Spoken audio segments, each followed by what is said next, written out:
I got no words right now. That's why I've been really silent for the past minute.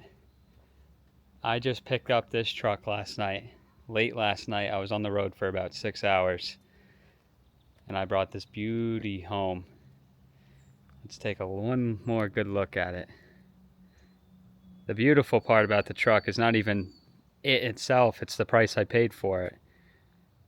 1,500 big ones for this. 1,500 bucks. Dang, that's a deal and a half. This is an 04 F350 6-liter Power Stroke, and this is the limited edition Lariat. Lariat LE is what they call it. It was, I guess, back in its day. This was one of the higher model trucks. I guess it was one of the more expensive. You paid for the package, basically, the interior stitching in the seats, which I'll show you guys in a little bit. But the color scheme, the paint match door handles, I guess. It was like the it reminds me of a Centurion package, if you ever seen that. I had one of them as well in the past. It's like just a altered paint scheme, which is kind of cool. Which is why I got this. Well, I would have got this if it was any other color too for that price. It was so far away, so I was debating whether or not to go up there. But you know, I had the free day to kind of do it, so I took the trip, grabbed the dog over here, grabbed Loon, and we made our way all the way up to almost Lake George, New York, and bought this truck. Basically, sight unseen. I knew it didn't run, but just there was one picture basically of it in the field.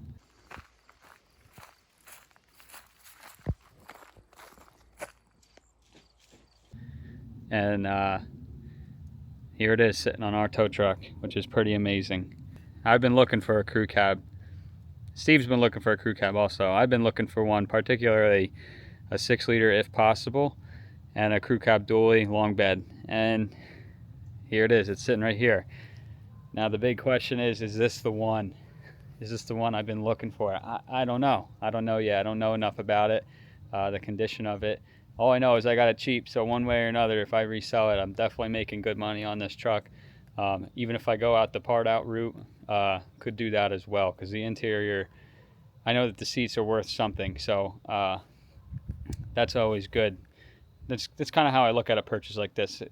At the worst case scenario, I'm still walking away doubling my money, which is fantastic. But maybe this is the one. I would love to see it be the truck that I drive for a little bit going here forward, because this is a nice truck and it can clean up okay. And let's just do a quick walk around while it's up in the air on the tow truck before I actually put it on the lift and see what's the deal is with it. Yeah, it's got some rust down here. Well, this is more just paint flaking off, as is that. That's paint flaking off.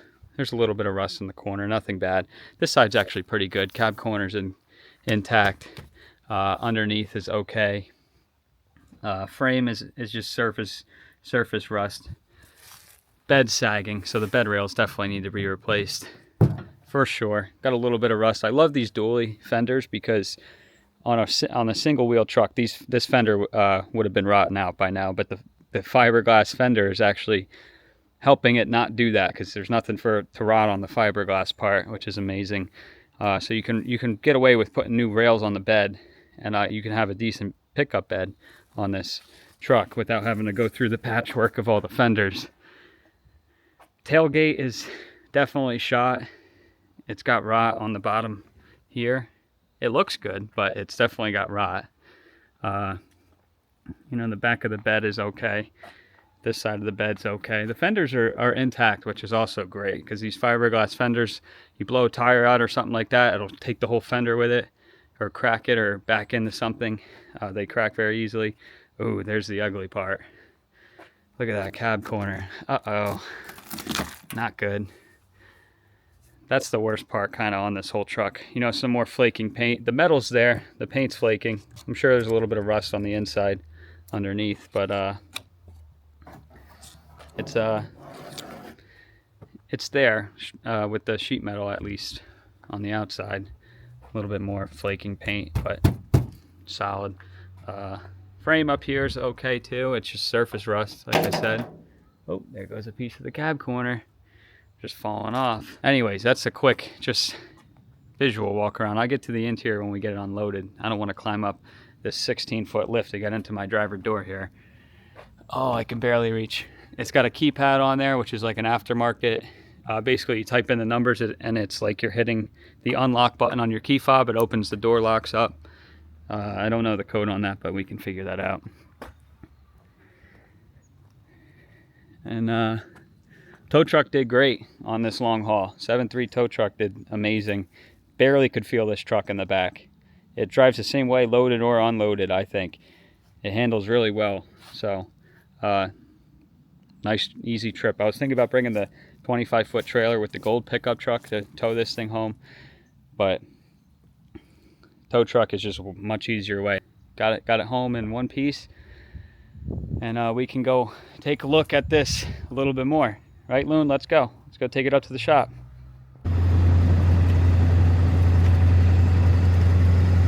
So just a little bit of a backstory on this thing. Well, to start off first, it has a title. I got the title for it, which is good.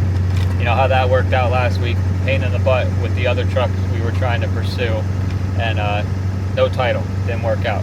Now, this truck was, I guess, the guy I bought it from. It was his daily driver, I guess, until it quit. It's been parked like this for 2 years, not running. And one day it just stopped on him. He said like the key just shut off, it just turned off, and then there was no more going anywhere with it. And he parked it. And he said he threw one quick scan on it, and it had a cam sensor code, I guess, for it, or a crank sensor code for it. And he said he didn't even look any further into it after that. He just got another truck, or he got a 6.4, and then that didn't work out for him. And then after that, he became a Chevy guy. I'll throw my tools at it when we get there and see what I can do with it. These aren't that hard to diagnose.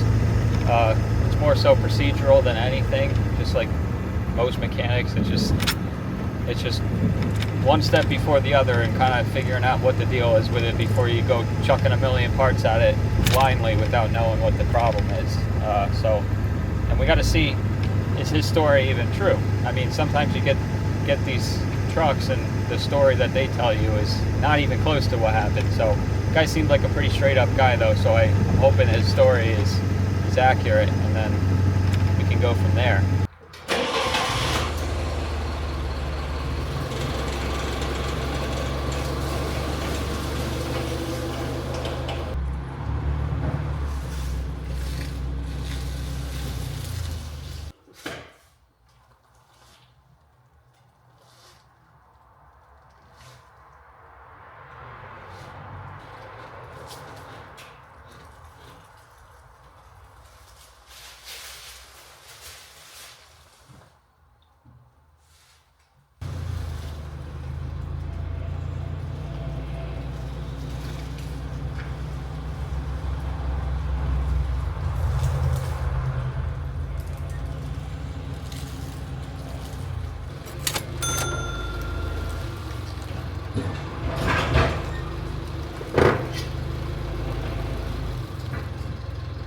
Well, I will say it looks a lot better in our garage than it did in his field. It looks like $1 million already, just sitting in a new atmosphere, even with some of the rust.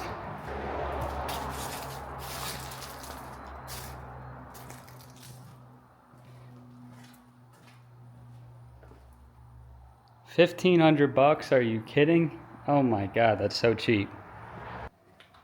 Let's take a look at the inside of it. Look at these nice painted door handles. Oh, we got a rip on the driver's seat. That's all right. You got the wood grain door panels. Upside down steering wheel. That's because the wheels turn right now. Let's see. Oh, armrest. Those are nice, except they're all ripped up. Well, this one is all worn out. There's the Lariat LE trim thing I was talking about. You could see it there. Maybe you could see it on the back seats as well. Let's see there. Yeah, right there.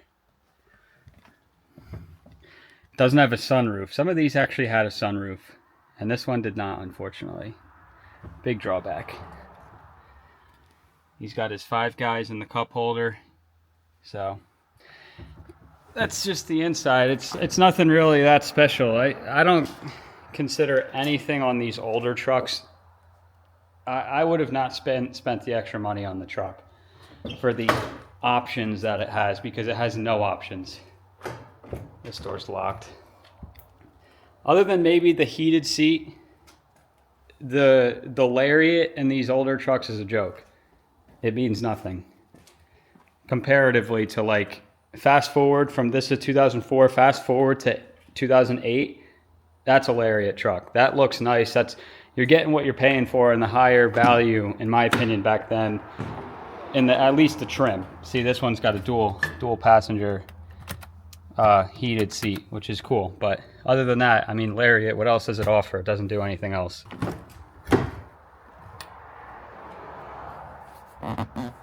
The back seat's in pretty good shape. It's not torn, and this seat is also in fantastic shape. The driver's seat, as always, is ripped. That's all right, but headliner looks good. The bed's filled with junk, spare tire for the tow truck that I put back here. All other crap back here. It looked like it had, I think it's got a ball in the bed underneath there. He was towing hay or something, he said. But yeah, that's the official walk around of the Lariat LE. And at this point in time, these things are worth a ton of money clean because of the paint scheme and just the rarity of them. There's not that many of them that come through. And if they're on there, they're usually beat the crap, or they're beautiful and they're like 40 grand. It's insane.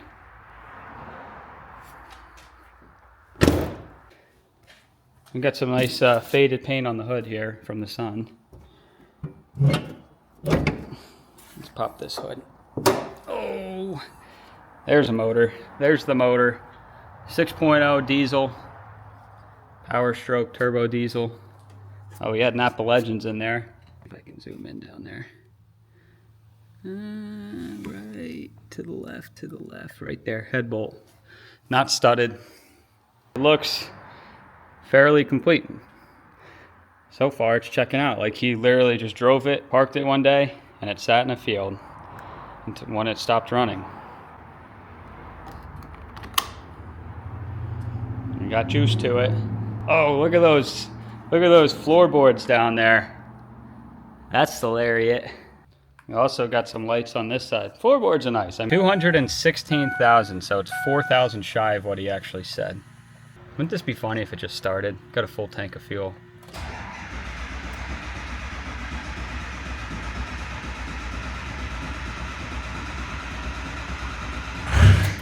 Oh, it wants to. Jump packs. Ooh, that's hot. Jump pack's really hot. It's kind of amazing that this little thing can put up with that. A truck that needs 2 batteries to start in the cold, it's pretty amazing that this thing can crank it even for just what it just did. That's all about it's good for, though. Now it's got to sit on the charger. And I'll throw a real battery in here. Let's see if this thing starts.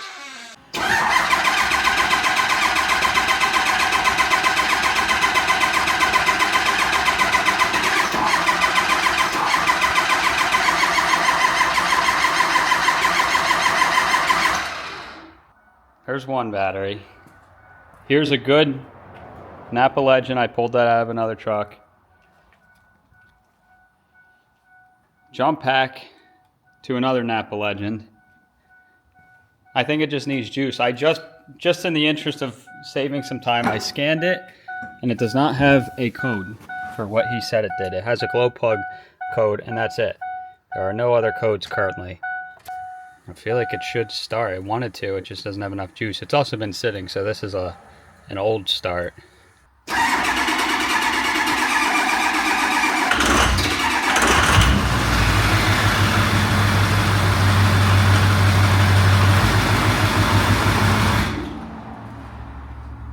All right, well, it runs for about a second, then it cuts off.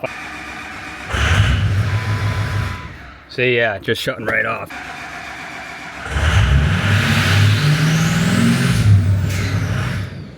Yep, it just shut right off. Like somebody was turning the key. So it's gonna be something dumb.